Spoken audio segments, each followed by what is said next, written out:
الحمد لله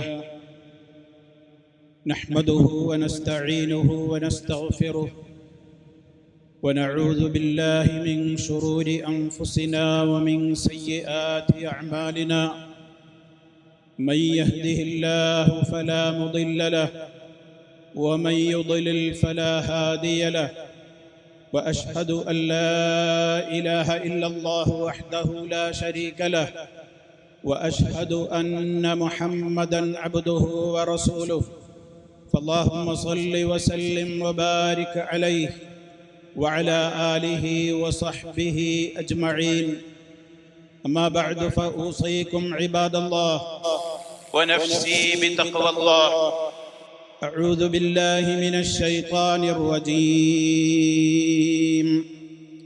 إن عدة الشهور عند الله 12 شهرا في كتاب الله يوم خلق السماوات والأرض منها 4 حرم ذلك الدين القيم فلا تظلموا فيهن أنفسكم وقاتلوا المشركين كما يقاتلونكم كافة واعلموا أن الله مع المتقين. സ്നേഹമുള്ള സത്യവിശ്വാസികളെ, വിശ്വാസിനികളെ, സഹോദരി സഹോദരന്മാരെ, അല്ലാഹു സുബ്ഹാനഹു വ തആലയുടെ വിധിവിലക്കുകളും നിയമ നിർദ്ദേശങ്ങളും ജീവിതത്തിൽ ഉടനീളം കാത്തു സൂക്ഷിച്ചുകൊണ്ട് തഖ്വയുള്ളവരായി ജീവിക്കുവാൻ പരമാവധി പരിശ്രമിക്കണേ എന്ന് എന്നെയും നിങ്ങളെ ഓരോരുത്തരെയും ഗൗരവപൂർവം ഉണർത്തുകയാണ്, ഉപദേശിക്കുകയാണ്. അല്ലാഹു സുബ്ഹാനഹു വ തആല മുത്തഖീങ്ങളിൽ ഉൾപ്പെടുത്തി നമ്മെ എല്ലാവരെയും അനുഗ്രഹിക്കുമാറാകട്ടെ. സഹോദരങ്ങളെ, ഒരു വർഷം നമ്മളിൽ നിന്ന് കൊഴിഞ്ഞ് പോയിരിക്കുകയാണ്. ഹിജറ കലണ്ടർ അനുസരിച്ച് 1446 നമ്മോട് വിട പറയുകയും 1447 നമ്മൾ എത്തി നിൽക്കുകയും ചെയ്യുകയാണ്. മുഹറം എന്നറിയപ്പെടുന്ന പവിത്രത എന്നർത്ഥം വരുന്ന ആ പവിത്രമായ മാസം കൊണ്ട് ആരംഭിക്കുന്ന, അതുപോലെ തന്നെ പവിത്രമായ ഒരു മാസമായി അറിയപ്പെടുന്ന ദുൽഹിജ്ജയിൽ അവസാനിക്കുന്ന 12 മാസങ്ങളാണ് ഹിജറ മാസങ്ങളായി നമ്മൾ പഠിച്ചു വന്നിട്ടുള്ളത്. അല്ലാഹു സുബ്ഹാനഹു വ തആല വ്യക്തമായി പരിശുദ്ധ ഖുർആനിലൂടെ അത് പറയുകയും ചെയ്തിരിക്കുകയാണ്. ഒരു വർഷം കഴിഞ്ഞു തീരുമ്പോൾ നമ്മുടെ മനസ്സിലുണ്ടായിരിക്കേണ്ടത്, നമ്മുടെ ആയുഷ്കാലത്തിൻ്റെ ഇടക്ക് നമ്മുടെ ഒരു വയസ്സുകൂടി തീർന്നു പോയിരിക്കുകയാണ്. ഖബറിലേക്കുള്ള ദൂരം കുറഞ്ഞു വരുന്നു എന്നാണ് നമ്മൾ മനസ്സിലാക്കേണ്ടത്. അള്ളാഹുവിൻ്റെ തൗഫീഖോടുകൂടി ജീവിക്കുവാൻ അവസരം കിട്ടുമ്പോൾ കഴിഞ്ഞ ഒരു വർഷം തനിക്ക് എങ്ങനെയായിരുന്നു എന്ന ചിന്തയും ആ വർഷത്തിൽ തൻ്റെ അടുക്കൽ വന്നുപോയിട്ടുള്ള അപാകതകളെ കുറിച്ചുള്ള കുറ്റബോധവും റഹ്മാനായ റബ്ബിനോട് പ്രത്യേകമായി അവയിൽ സംഭവിച്ചിട്ടുള്ള പാപങ്ങളൊക്കെ എടുത്തെണ്ണി പറഞ്ഞുകൊണ്ട് അള്ളാഹുവിനോട് കറകളഞ്ഞ നിലക്കുള്ള പശ്ചാത്താപം അഥവാ തൗബ ചെയ്യുകയും വരും കാല ജീവിതത്തെ നന്നാക്കിയെടുക്കുവാൻ വേണ്ട വിധത്തിൽ കൃത്യവും വ്യക്തവുമായ പ്ലാനിങ്ങുകളും പദ്ധതികളും ആവിഷ്കരിക്കുകയും ചെയ്യുക എന്നുള്ളത് സത്യവിശ്വാസികളുടെ കടമയാണ്.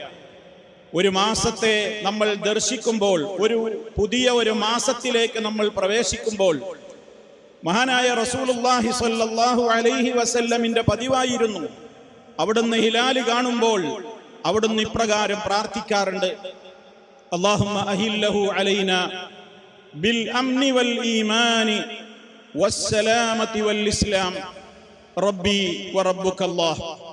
നമ്മളിൽ എത്ര പേരതൊക്കെ പറയാറുണ്ട് എന്നുള്ളത് ഈ അവസരത്തിൽ നമ്മൾ ചിന്തിക്കേണ്ടതുണ്ട്. മാസപ്പിറവി ദർശിക്കുമ്പോൾ നമ്മൾ ഹിലാലിനെ മാനത്ത് കാണുമ്പോൾ നമ്മൾ അള്ളാഹുവിനോട് ആത്മാർത്ഥമായി ചോദിക്കേണ്ട ചോദ്യമാണത്. അത് എല്ലാ മാസവും അങ്ങനെ തന്നെയാണ്. അല്ലാഹുവേ അഹില്ലഹു അലൈന, ഈ മാസത്തെ നീ ഞങ്ങൾക്ക് ഉദിപ്പിക്കണമേ. ബിൽ അംനി വൽ ഈമാനി വസ്സലാമത്തി വൽ ഇസ്ലാം.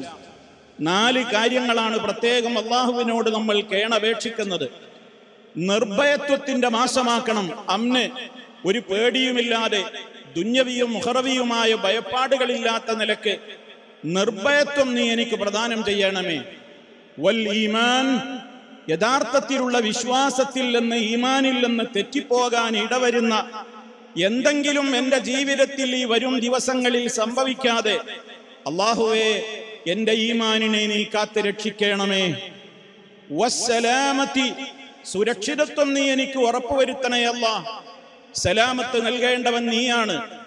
ആഫത്തുകളിൽ നിന്ന്, മുസീബത്തുകളിൽ നിന്ന്, മാരകമായ രോഗങ്ങളിൽ നിന്ന്, സഹിക്കാനാവാത്ത പരീക്ഷണങ്ങളിൽ നിന്ന്, കഷ്ടപ്പാടുകളിൽ നിന്ന്, ദുരിതങ്ങളിൽ നിന്ന്, ദുരന്തങ്ങളിൽ നിന്ന് അല്ലാഹുവേ മുക്തമായ നിലക്ക് ഒരു സലാമത്തിന്റെ മാസമാക്കി നീ മാസത്തെ എൻ്റെ മേൽ ഉദിപ്പിക്കണമേ. അതുപോലെ തന്നെ വൽ ഇസ്ലാം, എൻ്റെ ഇസ്ലാമിന് യാതൊരു തകരാറുമില്ലാതെ യഥാർത്ഥത്തിൽ ഒരു മുസ്ലിമായി ജീവിച്ച്, കാരണം രാവിലെ മുസ്ലിമാണെങ്കിൽ വൈകുന്നേരമാകുമ്പോഴേക്ക് കാഫിറായി പോകുന്ന ഫിത്നകളും ഫസാദുകളും നിറഞ്ഞാടുന്ന ഒരു ലോകത്താണ് റബ്ബേ ഞാൻ ജീവിക്കുന്നത്. എൻ്റെ ഇസ്ലാമിന് യാതൊരു തകരാറുമില്ലാതെ നിന്റെ കാവലുണ്ടാകണമേ. നോക്കൂ നിങ്ങൾ, അല്ലാഹുമ്മ അഹില്ലഹു അലൈനാ ബിൽ അംനി വൽ ഈമാനി വസ്സലാമത്തി വൽ ഇസ്ലാം. ഇത് പറഞ്ഞിട്ട് നമ്മൾ പറയുന്നു റബ്ബി വ റബ്ബുക്കല്ലാഹ്, എന്റെയും നിന്റെയും റബ്ബ് അല്ലാഹുവാണ്. നമ്മെ സൃഷ്ടിച്ചവനും സൂര്യചന്ദ്ര നക്ഷത്രാളികളെ സൃഷ്ടിച്ചവനുമൊക്കെ അല്ലാഹു സുബ്ഹാനഹു വ തആലയാണ്. എന്റെ രക്ഷാശിക്ഷകളിലോ എന്റേതായ ഗുണങ്ങളിലോ ദോഷങ്ങളിലോ സൂര്യചന്ദ്രന്മാർക്കോ നക്ഷത്രങ്ങൾക്കോ ഒരു പങ്കുമില്ല. എന്നെ പടച്ചതും അവരെ പടച്ചതും ഒരേ റബ്ബാണ്. അതുകൊണ്ട് ഞാൻ എൻ്റെ റബ്ബിലാണെല്ലാം ഭരമേൽപ്പിക്കുന്നത് എന്ന കൃത്യവും വ്യക്തവുമായ തൗഹീദിൽ അധിഷ്ഠിതമായ നിലക്കുള്ള പ്രഖ്യാപനമാണ് ഓരോ മാസപ്പിറവി കാണുമ്പോഴും ഒരു മുസ്ലിം പറയേണ്ടത്. നമ്മൾ മനസ്സിലാക്കണം. ആ നിലക്ക് നമ്മൾ മുഹറം മാസത്തിലേക്ക് പ്രവേശിക്കുന്ന ഈ ഘട്ടത്തിൽ നമ്മൾ ആലോചിക്കുക, യഥാർത്ഥത്തിൽ അല്ലാഹു സുബ്ഹാനഹു വ തആല ഈ മാസത്തെ എത്രത്തോളം പവിത്രമാക്കിയിട്ടുണ്ട്. ഇന്ന ഇദ്ദത്തശ്ശുഹൂരി ഇൻദല്ലാഹി 12 ശഹ്റൻ ഫീ കിതാബില്ലാഹ് യൗമ ഖലഖസ് സമാവാതി വൽ അർദ് മിൻഹാ 4 ഹുറും. 12 മാസങ്ങളാണ് പണ്ടേ നിശ്ചയിക്കപ്പെട്ടത്. ആ 12 മാസങ്ങളിൽ 4 മാസം പ്രത്യേകം ആദരിക്കപ്പെടുന്ന മാസങ്ങളാണ്. അതിൽ 3 മാസം തുടർച്ചയായി വരുന്നവയാണ്. ദുൽഖഅദ്, ദുൽഹിജ്ജ, മുഹറം, പിന്നെ റജബ്. ഇങ്ങനെ 4 മാസങ്ങളാണ്. എന്താണ് ഈ മാസങ്ങളുടെ പ്രത്യേകതയായി അല്ലാഹു പറഞ്ഞത്? ഫലാ തുദ്ലിമൂ ഫീഹിന്ന അൻഫുസകും, നിങ്ങൾ നിങ്ങളോട് ഒരു ദ്രോഹവും ആ മാസങ്ങളിൽ ചെയ്യരുത്. 12 മാസങ്ങളിലും നമ്മോട് വിരോധിക്കപ്പെട്ട കാര്യമാണ് ഹറാമുകൾ ചെയ്യാൻ പാടില്ല, അള്ളാഹുവിന് ഇഷ്ടമില്ലാത്തതൊന്നും ചെയ്യരുത് എന്നുള്ളത് 12 മാസങ്ങളിലും നമ്മുടെ കടമയാണ്. പ്രത്യേകിച്ച് സൂക്ഷിക്കേണ്ടുന്ന മാസങ്ങളാണ് ഈ പവിത്രമായ 4 മാസങ്ങൾ. അങ്ങനെയുള്ള ഒരു മാസത്തിലാണ് നമ്മൾ ഉള്ളത്. മുഹറം. പാപങ്ങൾ ചെയ്താൽ അതിന് ഇരട്ടി ശിക്ഷയുണ്ടാകും, നന്മകൾ ചെയ്താൽ ഇരട്ടിക്ക് പ്രതിഫലങ്ങൾ ഉണ്ടാകും. അതുകൊണ്ട് തന്നെ ഏതെങ്കിലും മാസങ്ങളെ പോലെ അല്ലെങ്കിൽ ദിവസങ്ങളെ പോലെ കാണേണ്ടവരല്ല മുഹറം എന്ന പവിത്രമായ മാസത്തെ എന്ന് നമ്മൾ മനസ്സിലാക്കണം. ഷഹ്റുല്ലാഹിൽ മുഹറം എന്നാണ് മുഹറം മാസത്തെ അള്ളാഹുവിന്റെ റസൂൽ വിശേഷിപ്പിച്ചത്. ഷഹ്റുല്ലാഹ്, അള്ളാഹുവിന്റെ മാസമാണ് അൽ മുഹറം. മുഹറം എന്നുള്ളത് അള്ളാഹു അവന്റെ നാമത്തിലേക്ക് ചേർത്തൊരു കാര്യം പറയുമ്പോൾ അതിന്റെ ബഹുമാനമാണ് അത് സൂചിപ്പിക്കുന്നത്. അള്ളാഹുവിന്റെ പള്ളികൾക്ക് ബൈത്തുല്ലാഹ് എന്ന് പറയുന്നത് എന്തുകൊണ്ടാണ്? മറ്റു ഭവനങ്ങളെ അപേക്ഷിച്ച് ഇതിന് പവിത്രതയുണ്ട് എന്നുള്ളത് കൊണ്ടാണ്. ഷഹ്റുല്ലാഹ് എന്ന് പറയുന്നത് അള്ളാഹുവിന്റെ മാസം. എല്ലാം അള്ളാഹുവിന്റെ മാസം തന്നെയല്ലേ? പിന്നെ എന്തുകൊണ്ട് മുഹറമിലേക്ക് അത് ചേർത്ത് പറഞ്ഞു? അതിന്റെ പവിത്രതയും അതിന്റെ മഹത്വവും നമ്മൾ കൃത്യമായി മനസ്സിലാക്കുവാൻ വേണ്ടി തന്നെയാണത്. അതുകൊണ്ട് തന്നെ ആ മാസത്തിൽ അള്ളാഹുവിന്റെ റസൂൽ സല്ലല്ലാഹു അലൈഹി വസല്ലം പറഞ്ഞു, അഫ്ളലുസ് സിയാമി ബഅദ റമളാൻ ശഹ്റുല്ലാഹിൽ മുഹറം വഅഫ്ളലുസ് സ്വലാത്തി ബഅദൽ ഫരീള സ്വലാത്തുൽ ലൈൽ. റമളാനിലെ വ്രതാനുഷ്ഠാനം കഴിച്ചാൽ ഏറ്റവും ശ്രേഷ്ഠകരമായ നോമ്പ് മുഹറമിലെ, അള്ളാഹുവിന്റെ മാസമായ മുഹറമിലെ നോമ്പാകുന്നു. നിസ്കാരങ്ങളിൽ നിർബന്ധ നമസ്കാരം കഴിഞ്ഞാൽ ഏറ്റവും ശ്രേഷ്ഠമായ നമസ്കാരം സ്വലാത്തുൽ ലൈലി, രാത്രി നമസ്കാരമാകുന്നു എന്ന മഹാനായ ഇമാം മുസ്ലിം റിപ്പോർട്ട് ചെയ്തിട്ടുള്ള സഹിഹായ ഹദീസുകൾ നമുക്ക് കാണുവാൻ സാധിക്കും. അപ്പൊ ഇവിടെ നമുക്കൊരു സംശയമുണ്ടാകും, മുഹറത്തിൽ നോമ്പെടുക്കേണ്ടതിന്റെ സ്ഥിതി എന്താണ്? എന്താണ് അതുമായി ബന്ധപ്പെട്ട കാര്യം എന്ന് നമ്മൾ അറിയേണ്ടതുണ്ട്. ഒരു മാസവും അള്ളാഹുവിന്റെ റസൂൽ പരിപൂർണമായി നോമ്പെടുത്തിട്ടില്ല റമദാൻ അല്ലാതെ. എന്നാൽ മുഹറമിലോ ചില ആളുകൾക്ക് ഒരു ധാരണയുണ്ട് 1 മുതൽ 10 വരെ പ്രത്യേകം നോമ്പെടുക്കൽ സുന്നത്തുണ്ട് എന്ന്. അങ്ങനെ ഒരു പ്രത്യേക സുന്നത്തില്ല. അതേ അവസരത്തിൽ അള്ളാഹുവിന്റെ മാസമായ മുഹറം എന്ന നിലക്ക് ഈ മാസത്തിൽ കൂടുതൽ നോമ്പുകൾ എടുക്കാം.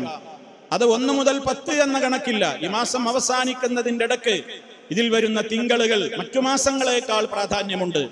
ഇതിൽ വരുന്ന വ്യാഴാഴ്ച നോമ്പുകൾ മറ്റു മാസങ്ങളെക്കാൾ പ്രത്യേകതയുണ്ട്. ഇതിൽ വരുന്ന 13, 14, 15 ദിവസത്തെ നോമ്പുകൾ മറ്റു മാസങ്ങളെക്കാൾ പ്രത്യേകതയുണ്ട്. അതേപോലെ തന്നെ മുഹറം 9 താസുആ പ്രത്യേകം സുന്നത്തുള്ള നോമ്പിന്റെ ദിവസമാണ്. മുഹറം 10 ആശൂറാ അത് ഏറ്റവും പ്രാധാന്യമുള്ള ശ്രേഷ്ഠതയുള്ള വ്രതാനുഷ്ഠാനമാണ്. ഇതാണ് ആ വിഷയത്തിൽ നമ്മൾ മനസ്സിലാക്കിയിരിക്കേണ്ടത്. ഇനി സഹോദരന്മാരെ, ഇത്രത്തോളം പവിത്രതയുള്ള ഈ ഒരു മാസത്തെ ഭയപ്പാടോടുകൂടി കാണുന്ന ആളുകളുണ്ട് നമ്മുടെയൊക്കെ നാടുകളിൽ. മാസം മുഹറമാസം എന്ന് കേൾക്കുമ്പോഴേക്ക് തന്നെ പലർക്കും പേടിയാണ്. മുഹറമാസം മറഞ്ഞു കണ്ടാൽ ആ വർഷം മുഴുവനും ആപത്തും മാറാവ്യാധികളും തീർന്നു പോവുകയില്ല എന്ന് പ്രചരിപ്പിച്ചിട്ടുള്ള അന്ധവിശ്വാസികളുണ്ട്. മുഹറമാസം മറഞ്ഞു കണ്ടാൽ മറഞ്ഞ ഭാഗം കാണില്ല എന്നുള്ളതല്ലാതെ യാതൊന്നും ഇവിടെ സംഭവിക്കാനില്ല. ആ അന്ധവിശ്വാസത്തെ നമ്മൾ നാട് കടത്തിയതാണ്. പലരും അത് തിരിച്ചു കൊണ്ടുവരാൻ ശ്രമിക്കുന്നുണ്ട്. അതേപോലെ തന്നെ നമ്മൾ മനസ്സിലാക്കണം, മുഹറം എല്ലാവർക്കും പേടി എന്ന് പറയാൻ കാരണം, ഒരു കച്ചവടം തുടങ്ങുകയാണെങ്കിൽ, ഒരു വാഹനം നടുറോട്ടിലേക്ക് ഇറക്കുകയാണെങ്കിൽ, വിവാഹം നിശ്ചയിക്കുകയാണെങ്കിൽ, വീട് താമസമാക്കുകയാണെങ്കിലൊക്കെ എല്ലാവരും പറയും മുഹറം 10 കഴിഞ്ഞോട്ടെ, മുഹറം 10 കഴിഞ്ഞോട്ടെ. എന്താ പേടിയാണ്. മുഹറം 1 മുതൽ 10 വരെ നഹ്സാണ് എന്നാണ് പല പഞ്ചാംഗങ്ങളിലും അറബി കലണ്ടറുകളിലും.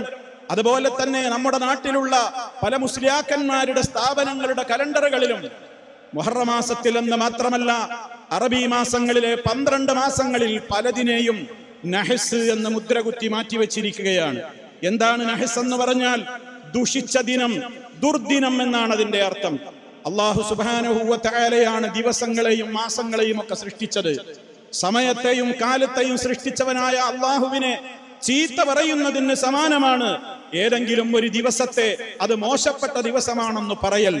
അതുകൊണ്ട് തന്നെ അല്ലാഹു സുബ്ഹാനഹു വ തആലയെ ചീത്ത പറയുന്നതിന് സമാനമാണ് ഇതേപോലെയുള്ള നഹസിന്റെ വിശ്വാസം എന്ന് നമ്മൾ മനസ്സിലാക്കേണ്ടതുണ്ട്. പലർക്കും പേടി, 1 മുതൽ 10 ഇടയ്ക്ക് കല്യാണം നടത്തിയാൽ അത് പിന്നെ തലാഖിലേ എത്തൂ. പല വിധത്തിലുള്ള അന്ധവിശ്വാസങ്ങൾ മാറ്റണം. അങ്ങനെ ഒരു മാസത്തെ സംബന്ധിച്ച് നമ്മൾ വിചാരിക്കുവാനോ ഒരു ദിവസത്തെ സംബന്ധിച്ച് അങ്ങനെ ചിന്തിക്കുവാനോ പാടില്ല എന്ന് നമ്മൾ മനസ്സിലാക്കേണ്ടതുണ്ട്. മാത്രമല്ല, ഒരുപാട് വിജയങ്ങൾ മുസ്ലിം ലോകത്തിന് ലഭിച്ച മാസമാണ് മുഹറം മാസം. മഹാനായ മൂസാ നബി അലൈഹി സ്വലാത്തു വസ്സലാമിനെ ഫറോവയുടെ ദുർഭരണത്തിൽ നിന്ന്, അവന്റേതായ പീഡനങ്ങളിൽ നിന്ന്, ശിർക്കിന്റെ പ്രചരണത്തിന് കൂട്ടുനിന്നില്ല എന്നതിന്റെ പേരിൽ മൂസാ നബി അലൈഹിസ്സലാമിനെയും അനുയായികളെയും ചെങ്കടൽ കടത്തി രക്ഷപ്പെടുത്തിയ ദിവസമായിരുന്നു മുഹറം 10. അന്ന് മുസ്ലിമീങ്ങൾ നോമ്പനുഷ്ഠിക്കുന്നു. അതുകൊണ്ടാണ് നോമ്പ് അനുഷ്ഠിക്കുന്നത്. അതിന് ആദര സൂചകമായി കൊണ്ട് മുത്തു മുസ്തഫ പഠിപ്പിച്ചിരുന്നതാണ് മുഹറം 10 നോമ്പ്. അതല്ലാതെ ഏതെങ്കിലും ഒരു വ്യക്തിയുടെ മരണത്തിന്റെ പേരിലല്ല മുഹറം 10 നോമ്പ് നമ്മൾ എടുക്കുന്നത്. ചില റേഡിയോ സ്റ്റേഷനുകളിലൊക്കെ മുമ്പ് കാലത്ത് സ്ഥിരമായി കേട്ടിരുന്ന ഒരു പ്രഖ്യാപനമുണ്ടായിരുന്നു, ഇന്ന് മുഹറം 10. മഹാനായ പ്രവാചകന്റെ പൗത്രൻ ഹുസൈൻ എന്നവർ കർബലയിൽ കൊല്ലപ്പെട്ടതിന്റെ ഓർമ്മ പുതുക്കുവാനാണ് മുസ്ലിമീങ്ങൾ മുഹറം 10 ആചരിക്കുന്നത് എന്നുള്ള വിഡ്ഢിത്തം, വിവരക്കേട് പലരും പ്രക്ഷേപണം ചെയ്തിരുന്നു ഒരു കാലഘട്ടത്തിൽ. ഇന്നും അങ്ങനെ വിശ്വസിക്കുന്ന ആളുകളുണ്ട്. മുഹറം 10 കർബലയിൽ ഹുസൈൻ റളിയല്ലാഹു അൻഹു ഷഹീദായതിന്റെ ഓർമ്മയ്ക്കാണ് നോമ്പെടുക്കുന്നത് എന്ന്. ഒരിക്കലും അല്ല. മഹാനായ നബി സല്ലല്ലാഹു അലൈഹി വസല്ലമ അക്കാലഘട്ടത്തിൽ തന്നെ പഠിപ്പിച്ചതാണ് മുഹറം 10 നോമ്പ്. അള്ളാഹുവിന്റെ റസൂലിന്റെയും കാലശേഷം ഹിജ്റ 61 കർബലയിൽ വെച്ച് മഹാനായ റസൂൽ സല്ലല്ലാഹു അലൈഹി വസല്ലമിന്റെ പേരക്കിടാവ്, നമ്മൾ ജീവന് തുല്യം സ്നേഹിക്കുന്ന മുത്ത മുസ്തഫായുടെ പേരമകൻ ഹുസൈൻ റളിയല്ലാഹു അൻഹു വധിക്കപ്പെട്ടത്. അതൊരു കറുത്ത അധ്യായം തന്നെയായിരുന്നു. അത് ചരിത്രത്തിലേറ്റ ഒരു പരാജയത്തിന്റെ, എല്ലാം വിജയങ്ങളുടെ ചരിത്രമാണെങ്കിൽ അതൊരു പരാജയത്തിന്റെ കറുത്ത പുള്ളി തന്നെയായിരുന്നു. പക്ഷേ അതിന്റെ പേരിൽ ആ ദിവസത്തെ മോശമായി കാണാനോ അല്ലെങ്കിൽ മുഹറം 1 മുതൽ 10 വരെയുള്ള ദിവസങ്ങളെ ദുർദിനങ്ങളായി, ദുഷിച്ച ദിനങ്ങളായി കാണുവാനോ അഹ്ലുസുന്ന പഠിപ്പിക്കുന്നില്ല. ആ വിശ്വാസം ഇവിടെ നമ്മുടെ നാട്ടിലേക്ക് കൊണ്ടുവന്നത് ഷിയാക്കളാണ്. ഷിയാക്കളുടെ വിശ്വാസമാണ് മുഹറം ആകെ വിഷമം പിടിച്ച ദിവസമാണെന്ന്. അതുകൊണ്ട് അവർ മുഹറത്തിന്റെ ആദ്യ നാളുകളിൽ മുഹറം 10-നുമൊക്കെ അവർ മാറത്തടിക്കും, കവളത്തടിക്കും, വസ്ത്രം വലിച്ചു കീറും, ചങ്ങല കൊണ്ടും കത്തികൾ കൊണ്ടും ശരീരത്തിൽ മുറിവാക്കി നടുറോട്ടിലൂടെ രക്തം ചീറ്റും. ദുഃഖത്തിന്റെ ഗാനങ്ങൾ ആലപിച്ചുകൊണ്ട് അവർ പൊട്ടിക്കരയും. മുസ്തഫ പഠിപ്പിച്ചിട്ടില്ലാത്ത കള്ള ഹദീസുകൾ ഉരുവിട്ടുകൊണ്ട് അവർ വല്ലാതെ നിലവിളിച്ച് കരയും. ഈ രൂപത്തിലൊക്കെയുള്ള ദുരാചാരങ്ങൾ ഷിയാക്കളാണ് കൊണ്ടുവന്നിട്ടുള്ളത്. നമ്മുടെ കേരളത്തിലേക്കും ഷിയായിസം വല്ലാതെ കടന്നു വരുന്നുണ്ട് എന്നുള്ളത് ജാഗ്രതയോടുകൂടി നമ്മൾ കാണണം എന്നാണ് ഈ അവസരത്തിൽ എനിക്ക് ഓർമ്മപ്പെടുത്തുവാനുള്ളത്. അതുകൊണ്ട് തന്നെ സഹോദരങ്ങളെ, മുഹറമിനെ സംബന്ധിച്ചുള്ള ഈ അന്ധവിശ്വാസങ്ങളും അള്ളാഹുവിന്റെ റസൂല് പഠിപ്പിച്ചിട്ടില്ലാത്ത നിലക്കുള്ള അതിനെ വിലയിരുത്തലും ഒരു മുസ്ലിമിന് ഒരിക്കലും യോജിക്കാത്ത കാര്യമാണ് എന്ന് വളരെ ഗൗരവത്തോടുകൂടി നമ്മൾ മനസ്സിലാക്കേണ്ടതുണ്ട്. അതേപോലെ തന്നെ ഈ ദിവസങ്ങളിൽ നേരത്തെ സൂചിപ്പിച്ചതുപോലെ അല്ലാഹു സുബ്ഹാനഹു വ തആല പഠിപ്പിച്ചല്ലോ, ഫലാ തദ്ലിമു ഫീഹിന്ന അൻഫുസകും, നിങ്ങൾ നിങ്ങളോട് ഒരു ദ്രോഹവും ചെയ്യരുത് ഈ മാസത്തിൽ എന്നാണ്. ഒരു മാസത്തിലും നമുക്ക് നമ്മളോട് ദ്രോഹം ചെയ്യാൻ പാടില്ല. കുറ്റങ്ങൾക്ക് അത് വർദ്ധിച്ച തോതിലുള്ള ശിക്ഷയുണ്ടാകും. കാരണം പവിത്രമായ അള്ളാഹു ആദരിച്ച പവിത്രമായ സ്ഥലങ്ങളുണ്ട്, പവിത്രമായ ദിവസങ്ങളുണ്ട്, പവിത്രമായ സ്ഥലങ്ങളുണ്ട്. അവിടെയൊക്കെ നന്മകൾ ചെയ്യുമ്പോൾ പ്രത്യേകതയുണ്ട്. അതുകൊണ്ടല്ലേ ഹറമിൽ വെച്ച് ചെയ്യുന്ന പ്രവർത്തനങ്ങൾ അത് അള്ളാഹു ആദരിച്ച പവിത്രമായ സ്ഥലമാണ്. അത് മറ്റു സ്ഥലങ്ങളെ പോലെയല്ല. അതേപോലെ പവിത്രമായ ദിനങ്ങൾ, പവിത്രമായ മാസങ്ങൾ, അതൊക്കെ മറ്റു മാസങ്ങളെ പോലെ അവഗണിക്കേണ്ടതല്ല. നന്മകൾ അധികരിപ്പിക്കുവാൻ, തിന്മകൾ വരാതെ നോക്കുവാൻ മാസത്തിന്റെ തുടക്കത്തിലെ നമ്മുടെ ദുആയിൽ പറഞ്ഞില്ലേ, ബിൽ അംനി വൽ ഈമാനി വസ്സലാമതി വൽ ഇസ്ലാം എന്ന്. ആ സലാമത്തും ഇസ്ലാമും ഈമാനും ഒക്കെ നിലനിൽക്കുന്ന വിധത്തിലുള്ള പ്രവർത്തനങ്ങൾ ധാരാളമായി മുഹറമിൽ നമ്മൾ ചെയ്തുകൊണ്ടിരിക്കണം. പാപങ്ങൾ ഒന്നും വരാതെ നോക്കണം. ഏറ്റവും വലിയ വൻപാപമായ ശിർക്കിനെ, മാരകമായ ശിർക്ക്, അതിനെ നമ്മൾ സൂക്ഷിക്കേണ്ടതുണ്ട്. മഹാനായ നബി സല്ലല്ലാഹു അലൈഹി വസല്ലമ ഗൗരവത്തോടുകൂടെ പഠിപ്പിച്ച കാര്യമാണ്. അള്ളാഹുവിന്റെ റസൂല് വഫാത്താകുന്ന നാളിൽ പോലും പറഞ്ഞ കാര്യമാണ്. നിങ്ങൾ യഹൂദികളെ പോലെ നസറാനികളെ പോലെ നിങ്ങളായി പോകരുത്. അവരുടെ പുണ്യാത്മാക്കളും നബിമാരും ഒക്കെ മരണപ്പെട്ടാൽ അവരുടെ ഖബറുകളെ അവർ ആരാധനാലയങ്ങളാക്കി മാറ്റിയിരുന്നു എന്ന് അള്ളാഹുവിന്റെ റസൂല് ഖബറിന്റെ ഉയരം പറഞ്ഞിട്ടുണ്ട്. ഇസ്ലാമിലെ ഖബർ, ഏതൊരു മുസ്ലിമായ വ്യക്തിയും മരണപ്പെട്ട് കഴിഞ്ഞാൽ ആ വ്യക്തിയുടെ ഖബർ ഒരു ചാണിലപ്പുറം ഉയർത്താൻ പാടില്ല. അത് നബിമാരുടേതാണെങ്കിലും ശുഹദാക്കളുടേതാണെങ്കിലും വലിയൻ്റെതാണെങ്കിലും ആരുടേതാണെങ്കിലും ഭൂമിയുടെ സമനിലത്തിൽ നിന്ന് ഒരു ചാണിലപ്പുറം ഒരു ഖബറും ഉയർത്തപ്പെടാൻ പാടില്ല എന്നുള്ളത് ഇസ്ലാമിന്റെ നിയമമാണ്. മുസ്തഫ സല്ലല്ലാഹു അലൈഹി വസല്ലമിന്റെ ഖബർ, അബൂബക്കർ സിദ്ദീഖ് റളിയല്ലാഹു അൻഹുവിന്റെ ഖബർ, ഉമർ ഖത്താബ് റളിയല്ലാഹു അൻഹുവിന്റെ ഖബർ, ആ 3 ഖബറുകളും ഒരേ സ്ഥലത്താണുള്ളത്. ഒരു ചാണിലപ്പുറം ആ ഖബറുകളൊന്നും ഉയർത്തപ്പെട്ടിട്ടില്ല എന്ന് ആ ഖബറുകൾ കണ്ടിട്ടുള്ള പൂർവീകരായ സഹാബിമാരെ കണ്ട താബിഈങ്ങളൊക്കെ വളരെ വ്യക്തമായി രേഖപ്പെടുത്തിയത് ഗ്രന്ഥങ്ങളിൽ നമുക്ക് വായിക്കുവാനും പകർത്തി എഴുതുവാനും സാധിക്കുന്ന യാഥാർത്ഥ്യങ്ങളാണ്. അതുകൊണ്ട് തന്നെ വളരെ ഗൗരവമാണ് ഇസ്ലാം.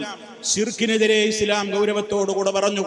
അല്ലാഹുവല്ലാത്തവരെ വിളിച്ചു പ്രാർത്ഥിക്കുന്ന ആളുകൾ, റബ്ബല്ലാത്തവരോട് സങ്കടം പറഞ്ഞുകൊണ്ട് അവർക്ക് നേർച്ച വഴിപാടുകൾ അർപ്പിക്കുന്ന ആളുകൾ അവരുടേതായ ഖബറുകളെ പോയി മുത്തുകയും തടവുകയും അതിന്മേൽ പട്ടുമൂടുകയും അവരെ ആദരിച്ചുകൊണ്ട് അവരിൽ നിന്ന് പുണ്യം പ്രതീക്ഷിച്ചുകൊണ്ട് അവിടെ വിളക്ക് കൊളുത്തുകയും ജാറം മൂടുകയും അവിടെയുള്ള കാണിക്കപ്പെട്ടിയിൽ നാണയത്തൊട്ടുകൾ ഇടുകയും അങ്ങോട്ട് പഴക്കുലകളും അതുപോലെ തന്നെ പച്ചക്കറികളും മൃഗസമ്പത്തിൽ നിന്ന് പല വിഹിതങ്ങളുമൊക്കെ അങ്ങോട്ട് നേർച്ചയും കാണിക്കയുമായി സമർപ്പിക്കലും തുടങ്ങി 100 കൂട്ടം ദുരാചാരങ്ങളിൽ നിന്ന് മഖ്ബറകളുമായി ബന്ധപ്പെട്ടുകൊണ്ട് നടക്കുകയാണ്. ഈ മാസത്തിൽ നമ്മൾ ആലോചിക്കണം, ഒരു പുതിയ വർഷത്തിലേക്ക് എത്തുമ്പോൾ നമ്മുടെ ഈമാൻ അത് സുരക്ഷിതമായി നിലനിൽക്കണം. സാന്ദർഭികമായി ഉണർത്തട്ടെ, നമ്മുടെ നാട്ടിലെ ഒരു മുസ്ലിയാർ 2 ദിവസം മുമ്പ് മരണപ്പെട്ടപ്പോൾ അയാൾ താമസിച്ചിരുന്ന വീടിന്റെ ഒരു റൂമിൽ അവിടെയുള്ള ടൈൽസ് പൊളിച്ച് അവിടെയാണ് അയാൾക്ക് ഖബർ ഒരുക്കുന്നത്. നമ്മൾ മനസ്സിലാക്കണം, മുസ്ലിമീങ്ങളുടെ പൊതുവെയുള്ള സമ്പ്രദായം അള്ളാഹുവിന്റെ റസൂൽ സല്ലല്ലാഹു അലൈഹി വസല്ലമ മുതൽക്ക് അവിടുന്ന് ഒരുപാട് ഖബറുകൾക്ക് നേതൃത്വം നൽകിയിട്ടുണ്ട്. മഹാനായ ഉസ്മാൻ ഇബ്നു മദ്ഊൻ റളിയല്ലാഹു തആല അൻഹു മുഹാജിറുകളിലെ പ്രമുഖനായിരുന്നു. അദ്ദേഹമാണ് മദീനയുടെ പൊതു മഖ്ബറയായ ബഖീയിൽ വെക്കപ്പെട്ട 1-ാമത്തെ മയ്യത്തായിരുന്നു. നബി സല്ലല്ലാഹു അലൈഹി വസല്ലമ ഉസ്മാൻ ഇബ്നു മദ്ഊൻ റളിയല്ലാഹു അൻഹു എന്ന പ്രഗൽഭനായ സഹാബിക്ക് ഖബറൊരുക്കിയത് അദ്ദേഹം താമസിച്ചിരുന്ന വീട്ടിലല്ല, മുസ്ലിമീങ്ങളുടെ പൊതു മഖ്ബറയായ ബഖീയിൽ വെച്ച ഒന്നാമത്തെ മയ്യത്തായിരുന്നു ഉസ്മാൻ ഇബ്നു മദ്ഊൻ റളിയല്ലാഹു അൻഹുവിന്റെ മയ്യത്ത്. അതായിരുന്നു ആദ്യത്തെ അവിടുത്തെ ഖബർ എന്ന് നമ്മൾ മനസ്സിലാക്കേണ്ടതുണ്ട്. മുസ്തഫായുടെ കാലം തൊട്ട് ഇന്ന് വരെയുള്ള എല്ലാ സലഫുസ് സാലിഹീങ്ങളുടെയും നടപടിക്രമം മരണപ്പെട്ടാൽ പൊതു സ്ഥലങ്ങളിൽ കൊണ്ടുപോയി അഥവാ പൊതു മഖ്ബറകളിൽ കൊണ്ടുപോയി മറമാടുക എന്നുള്ളതാണ്. അള്ളാഹുവിന്റെ റസൂലിന്റെ ഖബർ എന്തേ വീട്ടിനകത്തായത് എന്ന സ്വാഭാവിക സംശയമുണ്ടാകും. നബി സല്ലല്ലാഹു അലൈഹി വസല്ലം അടക്കമുള്ള അമ്പിയാക്കളുടെ പ്രത്യേകത അവരുടെ ഖബർ എവിടെയാണോ ഉള്ളത് അവിടെയായിരിക്കും അവർ വഫാത്താവുക എന്ന നിയമമുണ്ട്. അത് നബിമാരുടെ മാത്രം പ്രത്യേകതയാണ്. അതുകൊണ്ടാണ് അവരെ അവരുടേതായ ആ സ്ഥാനത്ത് അവർക്ക് വേണ്ടി ഖബർ ഒരുക്കിയത്. മറ്റൊരു പ്രധാനപ്പെട്ട കാരണം, അതാണ് ഏറ്റവും പ്രധാനം. അള്ളാഹുവിന്റെ റസൂല് പറഞ്ഞു, ഞാൻ നേരത്തെ പറഞ്ഞില്ലേ, നിങ്ങൾ യഹൂദി നസറാനികളെ പോലെയാകരുത്. അവർക്ക് അള്ളാഹുവിന്റെ ശാപം കിട്ടി. എന്തേ ശാപം കിട്ടാൻ കാരണം? അവർ അവരുടെ നബിമാരുടെയും പുണ്യാത്മാക്കളുടെയും ഖബറുകൾ അവർ അത് മസാജിദുകളാക്കി മാറ്റി, ആരാധനാലയങ്ങളാക്കി മാറ്റി എന്നുള്ളതാണ്. അത് എന്റെ സമൂഹമേ നിങ്ങൾ ചെയ്യരുത്. ആയിഷ റളിയല്ലാഹു തആല അൻഹ പറയുന്നുണ്ട്, അള്ളാഹുവിന്റെ റസൂല് ഭയപ്പെട്ടു. ആ ഭയപ്പാടില്ലായിരുന്നുവെങ്കിൽ അവിടുത്തെ ഖബറും വെളിമ്പ്രദേശത്ത് തന്നെ ഞങ്ങൾ ആക്കുമായിരുന്നു എന്നാണ് ഉമ്മ ആയിഷ റളിയല്ലാഹു അൻഹ പറഞ്ഞത്. അപ്പൊ അത് മറയുടെ ഉള്ളിലാക്കിയതെന്തിനാ? ഇത് ഭയപ്പെട്ടത് കൊണ്ടാണ്. ആ നിലക്കുള്ള പ്രത്യേകതയും അത് അവിടുത്തെ പ്രത്യേകതയാണ് എന്ന് നമ്മൾ മനസ്സിലാക്കേണ്ടതുണ്ട്. എന്നിട്ടാണ് ഇന്ന് സ്വന്തം വീട്ടിലെന്തിനാ ഖബർ ഉണ്ടാക്കുന്നത്? വലിയ വരുമാന മാർഗമായിട്ടത് ഉണ്ടാവാനും ധാരാളക്കണക്കിന് അത് ഉയർത്തി കെട്ടിപ്പടുത്ത് അള്ളാഹുവിന്റെ റസൂല് ശപിച്ച ഏതൊക്കെ കാര്യങ്ങളുണ്ടോ അതൊക്കെ തന്റെ ഖബറിന്റെ മേൽ വേണം എന്ന നിലക്ക് തന്നെയാണ്. അങ്ങനെ വസിയത്ത് ചെയ്തിട്ടുണ്ടെങ്കിൽ ആ നിലക്ക് ഖബർ കെട്ടിപ്പടുക്കാനും അതിന്മേൽ ജാറം മൂടാനും അവിടെ വിളക്ക് കൊളുത്താനും അവരോട് വിളിച്ച് സങ്കടം പറയാനും അവരാണ് ലോകം നിയന്ത്രിക്കുന്നത് എന്നുവരെ വിശ്വസിക്കുന്ന ഒരു കാലഘട്ടത്തിലേക്ക് അധപ്പതിച്ച ലോകത്താണ് നമ്മൾ ജീവിച്ചു കൊണ്ടിരിക്കുന്നത്. അതുകൊണ്ട് തന്നെ സഹോദരങ്ങളെ, ഖബറുമായി ബന്ധപ്പെട്ടുള്ള ദർഗാ വ്യവസായങ്ങൾ, ജാറ വ്യവസായങ്ങൾ സമൂഹത്തെ ശിർക്കിലേക്ക് നയിക്കുന്ന ഏറ്റവും പ്രധാനപ്പെട്ട ഘടകങ്ങളാണ്. നമ്മളത് ഗൗരവത്തോടുകൂടെ മനസ്സിലാക്കുകയും നമ്മുടെ ഈമാനിനെ, നമ്മുടെ മക്കളുടെ ഈമാനിനെ, നമ്മുടെ കുടുംബാംഗങ്ങളുടെ ഈമാനിനെ സർവ്വ ശിർക്കൻ വിശ്വാസങ്ങളിൽ നിന്നും മുക്തമാക്കിക്കൊണ്ട് യഥാർത്ഥമായ ഈമാനിലും ഇസ്ലാമിലും ഉറപ്പിച്ചു നിർത്തിക്കൊണ്ട് തന്നെ നാം മുന്നോട്ട് പോകേണ്ടതുണ്ട്. അങ്ങനെ എല്ലാ അർത്ഥത്തിലും വരും ദിവസങ്ങളിലും വരും കാലത്തും നമുക്ക് അല്ലാഹു നൽകുന്ന ദീർഘായുസ്, ആ നിലക്കുള്ള ആഫിയത്തുള്ള ഒരു ദീർഘായുസ്, ഇസ്ലാമികമായ ഒരു ജീവിതം നിലനിർത്തുന്ന ദീർഘായുസ്, അതിനൊക്കെ വേണ്ടി പ്രാർത്ഥിക്കുകയും പ്രവർത്തിക്കുകയും ചെയ്യുക. റഹ്മാനായ റബ്ബ് എല്ലാ അർത്ഥത്തിലും സുരക്ഷിതത്വവും ഈമാനികമാവും നിർഭയത്വവും അതേപോലെ ഇസ്ലാമികമായ നിലക്കുള്ള സുരക്ഷയും എല്ലാം നൽകി നമ്മെ എല്ലാവരെയും അനുഗ്രഹിക്കുമാറാകട്ടെ. അഖൂലു ഖൗലി ഹാദാ വഅസ്തഗ്ഫിറുല്ലാഹ ലീ വലക്കും ഫസ്തഗ്ഫിറൂഹു ഇന്നഹു ഹുവൽ ഗഫൂറുർ റഹീം. അൽഹംദുലില്ലാഹി വഹ്ദഹു വസ്സലാത്തു വസ്സലാമു അലാ മൻ ലാ നബിയ്യ ബഅദഹു വഅലാ ആലിഹി വസഹ്ബിഹി വമൻ തബിഅ ഹദിയഹു. അമ്മാ ബഅദു ഫഊസീകും ഇബാദല്ലാഹ് വനഫ്സി ബിതഖ്വല്ലാഹ്. അല്ലാഹുവിനെ സൂക്ഷിച്ചു ജീവിക്കണേ. ഒരിക്കൽ കൂടി എന്നെയും നിങ്ങൾ ഓരോരുത്തരെയും ഗൗരവപൂർവം ഉണർത്തുകയാണ്, ഉപദേശിക്കുകയാണ്. തഖ്വയുള്ളവരിൽ ചേർത്ത് റഹ്മാനായ റബ്ബ് നമ്മെ എല്ലാവരെയും അനുഗ്രഹിക്കുമാറാകട്ടെ. സഹോദരങ്ങളെ, തുടക്കത്തിൽ നമ്മൾ മനസ്സിലാക്കിയതുപോലെ ഹിജറ വർഷം എന്ന നിലക്കാണ് നമ്മൾ ഈ അറബി മാസങ്ങൾ അറിയപ്പെടുന്നത്. മഹാനായ നബി സല്ലല്ലാഹു അലൈഹി വസല്ലമ മക്ക വിട്ട് മദീനയിലേക്ക് പലായനം ചെയ്തതാണ് ഹിജറ. ഹിജറ മാസം, ഹിജറ വർഷം തുടങ്ങുന്നത് മുഹറമിലായത് എന്തുകൊണ്ടാണ്? മുഹറമിലാണോ ഹിജറ പോയത്? അല്ല, റബീഉൽ അവ്വലിലായിരുന്നു ഹിജറ പോയത്. എന്നാൽ ഹിജറക്ക് വേണ്ടിയുള്ള ഒരുക്കങ്ങൾ തുടങ്ങിയതും കുറേ സഹാബിമാരൊക്കെ ഹിജറ പോയി തുടങ്ങിയതുമായ മാസം മുഹറമായിരുന്നു. അതുകൊണ്ടാണ് അറബി ഹിജറ കലണ്ടർ ഉമർ ഖത്താബ് റളിയല്ലാഹു അൻഹുവിന്റെ കാലത്ത് രൂപീകൃതമായപ്പോൾ മുഹറത്തെ ഒന്നാമത്തെ മാസമാക്കിക്കൊണ്ട് ഹിജറ കലണ്ടർ രൂപീകൃതമായി. ഹിജറയുടെ ഓർമ്മകൾ നമ്മുടെ മനസ്സുകളിലേക്ക് വരുമ്പോൾ നമ്മൾ മനസ്സിലാക്കണം, മുത്ത മുസ്തഫ സല്ലല്ലാഹു അലൈഹി വസല്ലം സഹാബിമാരും ആണും പെണ്ണുമൊക്കെ മക്ക വിട്ട് മദീനയിലേക്ക് പോയത് സുഖവാസത്തിന് പോയതായിരുന്നില്ല.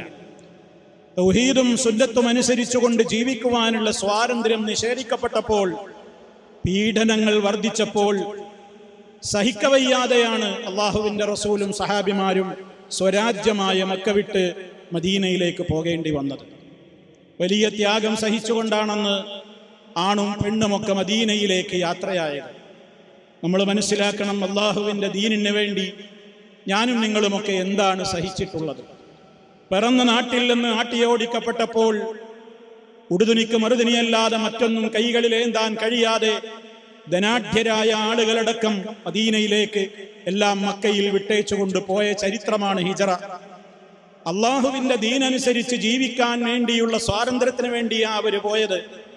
നമ്മൾ ആലോചിക്ക്, നമ്മുടെ നാട്ടിൽ നിന്ന് നമുക്ക് ദീനനുസരിച്ചു കൊണ്ട് ജീവിക്കുവാനുള്ള സ്വാതന്ത്ര്യമുണ്ട്, അൽഹംദുലില്ലാഹ്. അതുകൊണ്ട് തന്നെ ഈ രാജ്യം വിട്ട മറ്റൊരു രാജ്യത്തിലേക്ക് ഹിജറ പോകേണ്ടുന്ന ഒരു സാഹചര്യം ഇന്ന് ഈ രാജ്യത്ത് ജീവിക്കുന്ന നമുക്കില്ല. അള്ളാഹു അത് നിലനിർത്തി തരുമാറാകട്ടെ. എന്നാൽ നമ്മൾ ചിന്തിക്കണം, ഈ സ്വാതന്ത്ര്യമുള്ള ഈ നാട്ടിൽ നമ്മളിൽ എത്ര പേര് ദീനനുസരിച്ച് ജീവിക്കുന്നുണ്ട്? രാവിലെ എഴുന്നേറ്റത് മുതൽ രാത്രി ഉറങ്ങാൻ കിടക്കുന്നതിൻ്റെ ഇടയ്ക്കുള്ള സമയങ്ങളിൽ നമുക്ക് നിർവഹിക്കുവാനുള്ള എല്ലാ കടമകളും കടപ്പാടുകളും നമ്മൾ നിർവഹിക്കാറുണ്ടോ? അള്ളാഹു തന്ന ഈ സ്വാതന്ത്ര്യം, റബ്ബ് തന്നിട്ടുള്ള ഈ സൗകര്യം നമ്മളിൽ എത്ര പേര് ഉപയോഗപ്പെടുത്തുന്നുണ്ട്? 5 നേരത്തെ നിസ്കാരത്തിന്റെ കാര്യം എത്രത്തോളം നമ്മൾ ശ്രദ്ധിക്കാറുണ്ട്? സാമ്പത്തിക മേഖല ശുദ്ധീകരിക്കുവാൻ, പലിശ മുക്തമാക്കുവാൻ നമ്മിൽ എത്ര പേര് പരിശ്രമിക്കാറുണ്ട്? അതുപോലെ തന്നെ ജീവിതത്തിൽ എല്ലാ ഘട്ടങ്ങളിലും അള്ളാഹുവിന്റെ നിയമങ്ങൾ അനുസരിച്ചേ ഞാൻ ജീവിക്കുകയുള്ളൂ, എൻ്റെ റബ്ബിനെ ഇഷ്ടപ്പെടാത്തത് ഞാൻ ചെയ്യുകയില്ല എന്ന് നമ്മൾ അള്ളാഹുവിനോട് പറയുന്നുണ്ട്. നിസ്കാരത്തിൽ വജ്ജഹ്തു വജ്ഹിയ ലില്ലദീ എന്ന് പറഞ്ഞുകൊണ്ട് നമ്മൾ അള്ളാഹിനോട് പറയുന്നുണ്ട്, അള്ളാഹുവേ, എൻ്റെ ജീവിതവും എൻ്റെ മരണവും ഒക്കെ നിന്റെ പൊരുത്തത്തിന് വേണ്ടി മാത്രമായിരിക്കും എന്ന്. അങ്ങനെയുള്ള അള്ളാഹുവിന്റെ പൊരുത്തത്തിന് വേണ്ടി മാത്രം ജീവിക്കുന്ന നമ്മൾ, അങ്ങനെയുള്ള പൊരുത്തത്തിലായിരിക്കും എന്ന് പറയുന്ന നമ്മൾ, എത്ര പേര് അള്ളാഹുവിന് എതിർപ്പുള്ള കാര്യങ്ങൾ നമ്മൾ ചെയ്തുകൊണ്ടിരിക്കുന്നു പ്രിയമുള്ളവരെ? അതുകൊണ്ട് ആലോചിക്കുക. മുത്ത മുസ്തഫയുടെ കാലത്ത് ഒരു നാട് വിട്ട് മറ്റൊരു നാട്ടിലേക്ക് പോകേണ്ടി വന്ന ഒരു സാഹചര്യം ഇന്ന് നമുക്കില്ലെങ്കിലും ഇന്നും നിലനിൽക്കുന്ന ഒരു ഹിജറയുണ്ട്. അത് നമുക്കൊക്കെ ചെയ്യാനുള്ള ഹിജറയാണ്. അതെന്താണ് ആ ഹിജറ? മഹാനായ നബി സല്ലല്ലാഹു അലൈഹി വസല്ലം പറഞ്ഞു, അൽ മുഹാജിറു മൻ ഹജറ മാ നഹല്ലാഹു അൻഹു. അള്ളാഹു വിരോധിച്ചിട്ടുള്ള കാര്യങ്ങളിൽ നിന്ന് ഹിജറ പോകുന്നവനാണ് യഥാർത്ഥത്തിലുള്ള മുഹാജിർ. അള്ളാഹു വിരോധിച്ച കാര്യങ്ങളിൽ നിന്ന് അള്ളാഹ് അനുവദിച്ച കാര്യങ്ങളിലേക്ക് യാത്ര പോകണം. ഹറാമിൽ നിന്ന് ഹലാലിലേക്കുള്ള യാത്ര, ശിർക്കിൽ നിന്ന് തൗഹീദിലേക്കുള്ള യാത്ര, ബിദ്അത്തിൽ നിന്ന് സുന്നത്തിലേക്കുള്ള യാത്ര, അനീതികളിൽ നിന്ന് നീതിയിലേക്കുള്ള യാത്ര, അധർമ്മങ്ങളിൽ നിന്ന് ധർമ്മത്തിലേക്കുള്ള യാത്ര, അശ്ലീലതകളിൽ നിന്ന് ശ്ലീലതകളിലേക്കുള്ള യാത്ര. ഇതൊക്കെയാണ് ഇന്നത്തെ യഥാർത്ഥത്തിലുള്ള ഹിജറ എന്ന് നമ്മൾ മനസ്സിലാക്കേണ്ടതുണ്ട്. അള്ളാഹുവിന് ഇഷ്ടമില്ലാത്ത സംഗതികൾ ലോകത്ത് പെരുകുമ്പോ അതിന്റെ പിന്നാലെ കൂടിക്കൊടുക്കേണ്ടവരല്ല നമ്മൾ എന്ന് നമ്മൾ മനസ്സിലാക്കണം. ലോകത്ത് നേരത്തെ പറഞ്ഞതുപോലെ ശിർക്ക് തഴച്ചു വളരുന്നത് പോലെ തഴച്ചു വളരുന്ന വ്യവസായമാണ് ലഹരി എന്ന് പറയുന്നത്. ലോക ലഹരി വിരുദ്ധ ദിനമായി ഇന്നലെ ആചരിച്ചു. ആചരണം കൊണ്ട് കാര്യമായില്ല, നിയമങ്ങൾ കൊണ്ടൊന്നും ഒരു പ്രയോജനവുമില്ല. ഇവിടെ നിയമങ്ങൾക്കൊരു പഞ്ഞവുമില്ല. മറിച്ച് അള്ളാഹുവിനെ കുറിച്ചുള്ള കൃത്യമായ ഈമാനികമായ ബോധമൊന്നുകൊണ്ട് മാത്രമേ മനുഷ്യന് ലഹരിയിൽ നിന്ന് മുക്തനാകുവാൻ സാധിക്കുകയുള്ളൂ. മഹാനായ നബി സല്ലല്ലാഹു അലൈഹി വസല്ലമിന്റെ കാലത്ത് മദ്യമില്ലാതെ ജീവിക്കാനാവില്ലെന്നും മരിച്ചാൽ പോലും മദ്യം പുരഞ്ഞു പൊങ്ങുന്ന മുന്തിരിവള്ളിയുടെ ചുവട്ടിൽ കൊണ്ടുപോയി എന്നെ മറമാടണമെന്നും വസിയത്ത് എഴുതി വെച്ച അറബികളെ അള്ളാഹുവിന്റെ റസൂല് മാറ്റിയെടുത്തത് അള്ളാഹുവിന്റെ വിശുദ്ധമായ ഖുർആനും സുന്നത്തും പഠിപ്പിച്ചു കൊടുത്ത് അവരുടെ മനസ്സിൽ സ്രഷ്ടാവിനെ കുറിച്ചുള്ള പേടി ഉണ്ടാക്കിയതിലൂടെ മാത്രമാണ്. അതിലൂടെ മാത്രമേ മനുഷ്യൻ ലഹരിയിൽ നിന്നും എല്ലാ തോന്നിവാസങ്ങളിൽ നിന്നും മുക്തമാവുകയുള്ളൂ. മനുഷ്യ മനസ്സുകൾക്ക് ടെൻഷൻ ഇല്ലാതായി തീരുവാനുള്ള വഴി എന്താണ്? ലഹരിയല്ല, മറ്റേതെങ്കിലും മാർഗങ്ങളല്ല, അള്ളാഹുവിലുള്ള അടിയുറച്ച വിശ്വാസമാണ്. അലാ ബിദിക്രില്ലാഹി തത്മഇന്നുൽ ഖുലൂബ്. അള്ളാഹുവിനെ കുറിച്ചുള്ള ഓർമ്മ, റബ്ബിനെ ഓർക്കേണ്ട നിലക്ക് ഓർക്കുക. അതുകൊണ്ട് മാത്രമേ ഹൃദയങ്ങളുടെ ഡിപ്രഷനും അതുപോലെ തന്നെ ഹൃദയങ്ങളുടെ സംഘർഷങ്ങളും അശാന്തിയുമൊക്കെ പമ്പ കിടക്കുകയുള്ളൂ. മനുഷ്യ മനസ്സുകൾക്ക് ശാന്തി കിട്ടാൻ അള്ളാഹുവിനെ ഓർക്കേണ്ട നിലക്ക് ഓർത്ത് അവനെ മാത്രം ആരാധിക്കുന്നതിലൂടെ മാത്രമേ അത് ലഭിക്കുകയുള്ളൂ. അതുകൊണ്ട് ലഹരിയിൽ നിന്ന് മുക്തമാകുവാൻ ഡാൻസ് കളിക്കൽ പരിഹാരമല്ല. ഒരു കാലഘട്ടത്തിൽ കൊറോണയെ ആട്ടിയോടിക്കുവാൻ വേണ്ടി പാത്രം കൊട്ടാൻ പറഞ്ഞതുപോലെ ഇപ്പൊ ചിലർ പറയുന്നുണ്ട് കുട്ടികളോട്, നിങ്ങൾ സൂംബ ഡാൻസ് കളിക്കണം, എന്നാൽ ലഹരിയിൽ നിന്ന് മുക്തമാവാമെന്ന്. എങ്ങനെയാണത് മുക്തമാവില്ലെന്ന് അവർക്കേ അറിയുകയുള്ളൂ. മാനസിക സമ്മർദ്ദം കുറക്കുവാൻ ഈ നിലക്കുള്ള പരിഹാര മാർഗങ്ങളല്ല വേണ്ടത്. മനുഷ്യന്റെ മനസ്സിന് ഉല്ലാസവും ഉന്മേഷവും പകരുന്ന അനുവദിക്കപ്പെട്ട കളികളാവാം. അതേ അവസരത്തിൽ അതിനേക്കാൾ ഉപരി താൻ എവിടെ നിന്ന് വന്നു, എന്റെ ബാധ്യത എന്താണ്, ഇനി ഞാൻ എങ്ങോട്ട് പോകുന്നു എന്ന തികച്ചും പരലോകബോധവും സ്രഷ്ടാവിനെ കുറിച്ചുള്ള ഭയവും നിമിത്തം മാത്രമേ മനുഷ്യന്റെ മനസ്സുകൾക്ക് മാനസിക പിരിമുറുക്കങ്ങൾ ഇല്ലാതാവുകയുള്ളൂ. ആ മാർഗങ്ങളാണ് നമ്മൾ സ്വീകരിക്കേണ്ടത്. അതിനു വേണ്ട വിധത്തിൽ നമ്മൾ വിശുദ്ധ ഖുർആനിനെ പഠിക്കണം, അള്ളാഹുവിനെ അറിയണം, അള്ളാഹുവിന്റെ റസൂലിനെ സ്നേഹിക്കണം. അവിടുന്ന് പഠിപ്പിച്ചതുപോലെ ജീവിതത്തിന്റെ എ മുതൽ സെറ്റ് വരെ നമ്മൾ ക്രമീകരിക്കണം. എനിക്കിഷ്ടമുള്ളത് ഇസ്ലാമിൽ ഞാൻ സ്വീകരിക്കും, എനിക്ക് താല്പര്യമില്ലാത്ത ഇസ്ലാമിന്റെ നിയമങ്ങളെ ഞാൻ തള്ളിക്കളയും എന്നുള്ള ഇരട്ടത്താപ്പ് ഒരു യഥാർത്ഥ വിശ്വാസിക്കൊരിക്കലും യോജിച്ചതല്ല. അത് പിഴച്ചുപോയവരുടെയും അഭിശപ്തരായ ആളുകളുടെയും സ്വഭാവമാണെന്നാണ് ഖുർആൻ പറയുന്നത്. അവരിൽ എന്നെ ഉൾപ്പെടുത്തല്ലേ എന്നാണ് ദിനവും 17 തവണ നമ്മൾ അള്ളാഹുവിനോട് ഫാത്തിഹ സൂറത്തിന്റെ അവസാനത്തിൽ തേടിക്കൊണ്ടിരിക്കുന്നത്. ആ തേട്ടത്തിൽ നമുക്ക് ആത്മാർത്ഥതയുണ്ടെങ്കിൽ നമ്മൾ ചെയ്യേണ്ടത് അള്ളാഹു അനുഗ്രഹിച്ചവരുടെ പാതയിൽ നീ ഞങ്ങളെ ചേർക്കണേ എന്ന് പറയുന്ന ആ ദുആക്ക് അനുഗുണമായ നിലക്ക് നമ്മുടെ ജീവിതത്തിന്റെ എല്ലാ മേഖലകളെയും ക്രമീകരിക്കലാണ്, ശുദ്ധീകരിക്കലാണ്, ശ്രദ്ധിക്കലാണ്. ഇതാണ് നമ്മൾ ഈ ഒരു ഘട്ടത്തിൽ പ്രത്യേകം ഓർക്കേണ്ടത് എന്ന് പ്രത്യേകമായി ഓർമ്മപ്പെടുത്തുന്നു. അല്ലാഹു സുബ്ഹാനഹു വ തആല എല്ലാ അർത്ഥത്തിലും ഈമാനികമായ സ്ഥിരത എന്നും നിലനിർത്തിക്കൊണ്ട് റബ്ബിനെ സ്നേഹിക്കുന്ന, അവന്റെ റസൂലിനെ സ്നേഹിക്കുന്ന, ഇസ്ലാമിക ചിഹ്നങ്ങളെ ആദരിക്കുന്ന നല്ലവരിൽ ഉൾപ്പെടുത്തി നമ്മെ എല്ലാവരെയും അനുഗ്രഹിക്കുമാറാകട്ടെ. ശാരീരികവും മാനസികവുമായ പ്രയാസങ്ങളിൽ നിന്ന് അള്ളാഹു നമ്മെ കാത്തുരക്ഷിക്കുമാറാകട്ടെ. മാരകമായ രോഗങ്ങളിൽ നിന്ന് കാത്തുരക്ഷിക്കുമാറാകട്ടെ. നമ്മിലെ രോഗികൾക്ക് അള്ളാഹു പരിപൂർണമായും ശിഫ നൽകുമാറാകട്ടെ. നമ്മളിൽ നിന്ന് മരണപ്പെട്ടു പോയവർക്ക് അള്ളാഹു മഗ്ഫിറത്തും റഹ്മത്തും നൽകി അനുഗ്രഹിക്കുമാറാകട്ടെ. അല്ലാഹുമ്മ അഇസ്സൽ ഇസ്ലാമ വൽ മുസ്ലിമീൻ വഅദില്ല അശ്ശിർക വൽ മുശ്രികീൻ. اللهم أجرنا وأجر والدينا من النار. اللهم اغفر للمؤمنين والمؤمنات والمسلمين والمسلمات الأحياء منهم والأموات إنك مجيب الدعوات وقاضي الحاجات.